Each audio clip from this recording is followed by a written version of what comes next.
Good evening. I'm Jeff Smith. Thanks for joining us. The state of Indiana is offering Carrier a $7 million tax break over 10 years. And President-elect Donald Trump says he's working on more incentives for companies around the country. Trump and Vice President-elect Mike Pence traveled to Indianapolis today to celebrate their deal with the Carrier company to keep more than 1,000 jobs in Indiana rather than moving them to Mexico. News 18's Kayla Sullivan is live at the Indianapolis Carrier plant with reaction to the President-elect's visit today. Kayla?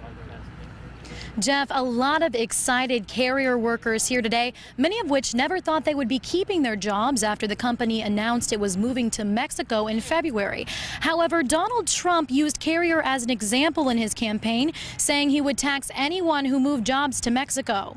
Trump still says he's going to do that. However, now he's offering specific incentives to stay. He plans to lower the business tax from 35% to 15% and focus on changing regulations. Trump says since about 6 years ago, 260 new federal regulations have passed, 53 of which affect the Carrier plant. Carrier employee Edward Robinson will keep his job as a result of the deal. He hopes more companies will decide to stay in the United States as well.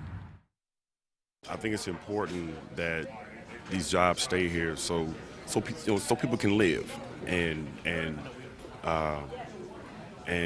do the things that they need to do to survive. Robinson says Trump's speech gave him hope today, but Purdue labor economist Dr. Jillian Carr says the deal and incentives could come at a cost to Indiana taxpayers, potentially losing government services because of the deal with Carrier.